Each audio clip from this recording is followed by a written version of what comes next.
नमस्कार, मैं हूं राहुल शर्मा। आप देख रहे हैं एसपी9 न्यूज। स्वागत है आप सभी का आज के प्रोग्राम में। और आज के प्रोग्राम की शुरुआत हम कर रहे हैं गुजरात से। गुजरात चुनाव के सियासी माहौल को अगर देखा जाए तो माहौल क्या कहता है। गुजरात चुनाव से पहले कैसे सियासी समीकरण लगातार बनते बिगड़ते नजर आ रहे हैं और चुनाव से पहले कई सर्वे सामने आए।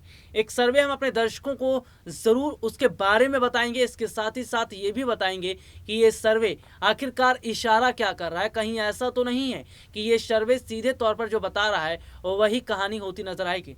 दरअसल गुजरात चुनाव से पहले वोटर्स का बट जाना ये ना तो आम आदमी पार्टी के लिए ठीक है और ना ही बीजेपी के लिए।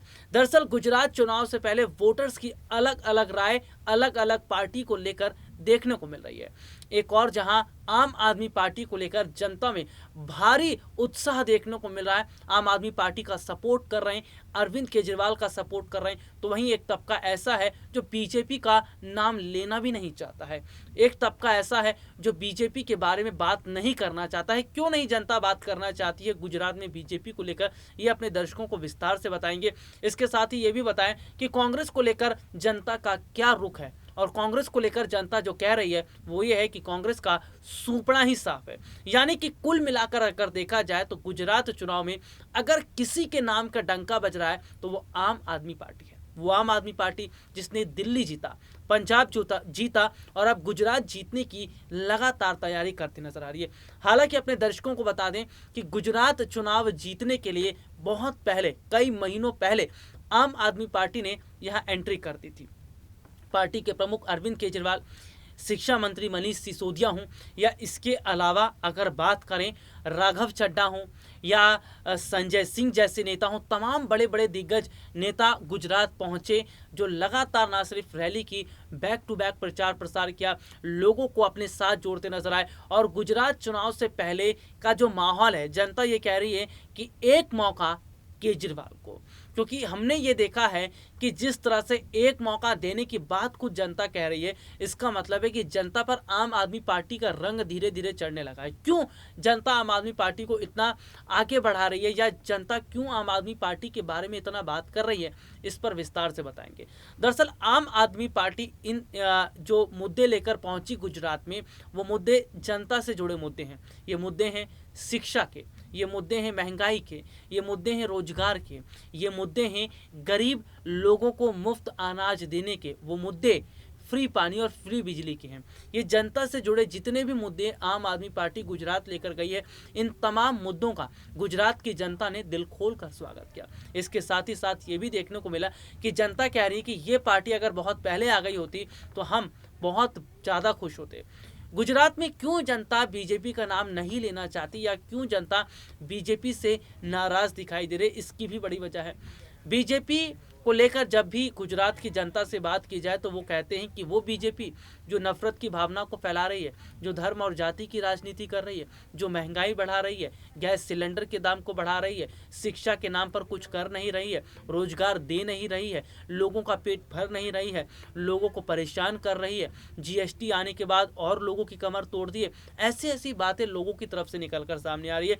तो इसका साफ मतलब ये है कि जो मौजूदा समय के हालात हैं और जिस तरह से जाति समुदाय का कार्ड बीजेपी ने खेला है, ये कार्ड गुजरात में चलता तो फिलहाल नजर नहीं आ रहा, क्योंकि गुजरात से ये कार्ड जो है वो खत्म हो रहा है और वहां पर जाति समुदाय धर्म को लेकर जो राजनीति बीजेपी कर रही थी उसकी अब दुकान बंद हो रही है, उन पर अब ताला लगता नजर आ रहा है। यानी कि सीधे सीधे और साफ साफ तौर पर अगर देखा जाए तो वाकई बहुत बड़े हद तक जो तस्वीर बदल रही है, वाकई बहुत बड़े हद तक जो बदलाव देखा जा रहा है, ये बदलाव बताता है, ये बदलाव दिखाता है कि कैसे कहीं ना कहीं जो आज मौजूदा समय के हालात हैं वो ये हैं कि बीजेपी को सबसे बड़ा झटका गुजरात से लगता नजर आ रहा है। जी हाँ, वो गुजरात जहां पर एक समय में सीएम रह चुके थे नरेंद्र मोदी, मुख्यमंत्री पद की कमान उन्होंने संभाली थी, मुख्यमंत्री रह चुके थे, बहुत बड़ा रिश्ता प्रधानमंत्री नरेंद्र मोदी का गुजरात से है, गृह मंत्री अमित शाह का बहुत बड़ा रिश्ता है, और ऐसे में गुजरात उनके हाथ से निकल जाए ऐसा हो नहीं सकता। तो बीजेपी वोटर्स का रुख देख रही है, वहां का जो व्यापारी है वो नाराज है, क्योंकि जीएसटी आने के बाद से और जिस तरह से लगातार महंगाई सरकार ने बढ़ाई, व्यापार पर फर्क पड़ा, इससे व्यापारी वर्ग नाराज हुआ, वो बीजेपी के खिलाफ ज्यादा नजर आ रहा। तो ये देखा जा रहा है कि वहां की जो जनता और जो बड़ा व्यापारी वर्ग है वो बीजेपी के बारे में बात नहीं करना चाहता। इसके अलावा अगर मैं बात करूं कांग्रेस पार्टी की, तो वहां कांग्रेस पार्टी का कोई नामो निशान नहीं है। कोई रैली नहीं हो रही, कोई प्रचार प्रसार नहीं हो रहा, किसी तरह का कोई कॉन्फ्रेंस नहीं हो रहा, कोई डोर टू डोर अभियान नहीं हो रहा, कोई घोषणा पत्र नहीं हो रही। तो ये तमाम तरह की चीज़ें बताती है कि कांग्रेस पार्टी आज गुजरात में है ही नहीं। एक और राहुल गांधी की इतनी बड़ी यात्रा, जो भारत जोड़ो यात्रा है, जिसकी चर्चा आज तमाम तरफ जो हो रही है, चाहे सोशल मीडिया हो या नेशनल चैनल्स हो, बड़े टीवी प्लेटफॉर्म्स हो, हर जगह उसकी जिक्र तो हो रहा है, लेकिन गुजरात का जिक्र नहीं हो रहा है। तो जिस तरह से सवाल ये खड़ा हुआ है कि पांचों राज्यों की जो अभी चुनाव हुए हैं, उन राज्यों में कांग्रेस को जो हार मिली, क्या वही गुजरात और हिमाचल में भी देखने को मिलेगा? फिलहाल की अगर बात करें तो जो चुनावी सर्वे हैं, ये चुनावी सर्वे कहीं ना कहीं बात कर रहे हैं कि आज आम आदमी पार्टी जो है वो बड़ी जीत हासिल करती नजर आ रही है। आज आम आदमी पार्टी को बड़ी जीत मिलती नजर आ रही है, क्योंकि जिस तरह से ये दिल्ली में इन्होंने मुद्दों को उठाया वो अच्छे लगे, जनता को वोट किया। पंजाब में उन मुद्दों को उठाया, वोट किया जनता ने। और गुजरात की जनता भी आम आदमी पार्टी पर फोकस कर रही है। हालांकि गुजरात में आम आदमी पार्टी अगर बीजेपी को टक्कर दे देगी तो ये एक बहुत बड़ी बात रहेगी। यानी कि गुजरात में बीजेपी के गढ़ में अगर आम आदमी पार्टी बड़ी जीत हासिल करती है, तो इसका मतलब है कि 2024 में तैयार हैं अरविंद केजरीवाल बीजेपी को टक्कर देने के लिए। हालांकि अपने दर्शकों को बता दें कि बीजेपी उतनी कमजोर नहीं है जितना कि समझा जा रहा है। यूपी विधानसभा चुनावों के वक्त तस्वीर सबने देखी, और जो तस्वीर निकलकर सामने आई उसमें यह था कि भाई जो विपक्ष था वो मजबूत तो हुआ, विपक्ष खुद को मजबूत करने की काम कर रहा था, लेकिन हो नहीं पाया।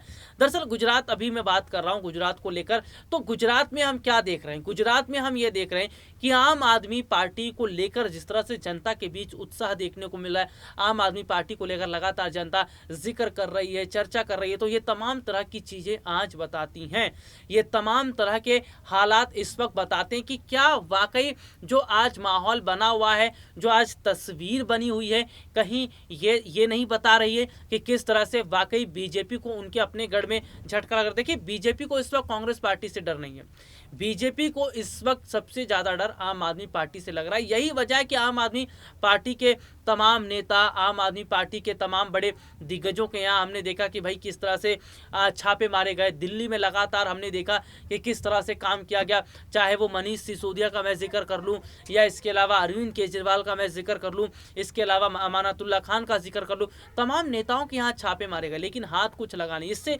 गुजरात में आम आदमी पार्टी की पोजीशन और मजबूत हुई, और यही वजह है कि जनता आम आदमी पार्टी को और सपोर्ट कर रही है। तो सर्वे जो बता रहे हैं कि आम आदमी पार्टी बड़ी जीत हासिल कर रही है, और ऐसा होता है तो 2024 में बहुत बड़ा झटका लग रहा है बीजेपी को। आज के लिए इतना ही, आपसे फिर दोबारा मुलाकात होगी, तब तक के लिए इजाजत दीजिए।